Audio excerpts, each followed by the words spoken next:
there's no water coming out of the, because the water actually comes out of the bottom of the plant and then releases. And if they were, the river would be up higher. They probably lowered the lake already. Actually, they're probably going to run next week because of all the water, the rain we've had. So now here we're going to enter the first of our 2 rock cuts. Now our rock cuts here are like tunnels without roofs. You'll notice the rocks come right in next to the train. It's almost like you can touch them. And our other cars, if the open window cars, we say, you know, don't stick your hands out, it's going to hurt. So we have 2 rock cuts here on the railroad.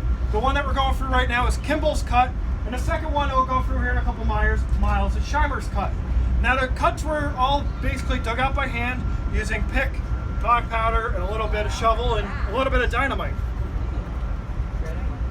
So the town that we originally left was the town of Honesdale, and Honesdale is known as the birthplace of the American Railroad. On August 8th, 1829, the first commercial steam locomotive to turn wheels on rails in the North American continent happened basically right where we got on the train. There's a locomotive by the name of Stourbridge Lion. The reason they called it Stourbridge Lion, the number one, it was built in Stourbridge, England. So our really good friends across the pond say Stourbridge. We've had multiple families from Stourbridge over the years come ride our train since it shares the same name as their small town in England. Now the second part of the name Lion, well, somebody got bored on that long ocean voyage and they painted the face of a lion on the front of the locomotive. So when it arrived in New York Harbor, they dubbed it the Stourbridge Lion and the name stuck. Now before we had the railroad here in Honesdale, we had the Delaware and Hudson Canal. And the D&H Canal ran for 108 miles from Honesdale to Kingston, New York on the Hudson River.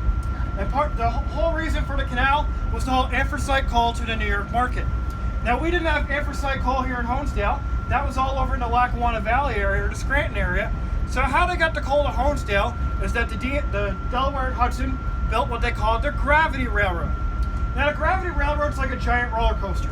The coal cars were loaded on Carbondale and dragged up top of the mountain originally by horses and mules. Once they got up to the top of the mountain, they free fall down the other side, kind of like a roller coaster, except there wasn't anybody sitting there going, whee! Down to the other side into Honesdale. Oh, we gotta wave at the neighbors quick. They'll be back there when we come back to.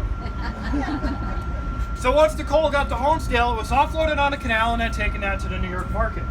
Now the D&H Canal was in operation from 1826 to 1899. The canal had 2 really big shortcomings though. Number one, the canal was filled with slack water. So what does slack water do when it gets cold? It freezes. So the canal was only usable between April and November every year.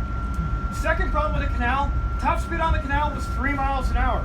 Anything faster than that caused a wake to 808, a stone wall, and a towpath wall. Now as we're on the second part of the railroad here between Hawley and Lackawaxen, you might notice some of the stonework on the other side of the river, and at parts you'll see the road across the river where the road is actually built on top of the stone. That's part of the towpath wall that's still in existence today. Now the canal will be on the other side of that wall to where the road is now. It's quite impressive that in places where the wall is still freestanding, that it's still standing after almost 200 years, because the stone wall I built in my backyard as a kid didn't even last 6 months. My jokes are very bad, so I apologize. Alright, they're working. So when the Stourbridge Lion arrived in New York Harbor, they brought it up the Hudson River, put on the canal, and brought into Honesdale and placed on the wooden rails of the Gravity Railroad. Now the Lion only ran twice. That first time on August 8th, and the second time just a couple of days later.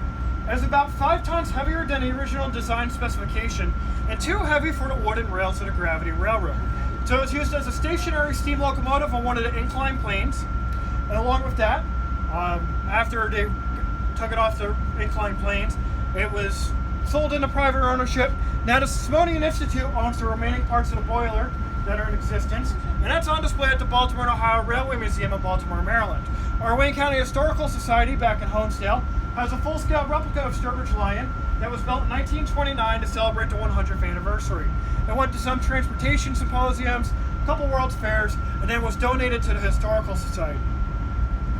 Now the river we're following, this is the Lackawaxen River. And the Lackawaxen River starts in the northern part of Wayne County, comes down, flows through Honesdale, down through Hawley, to the town of Lackawaxen where it meets the Delaware River.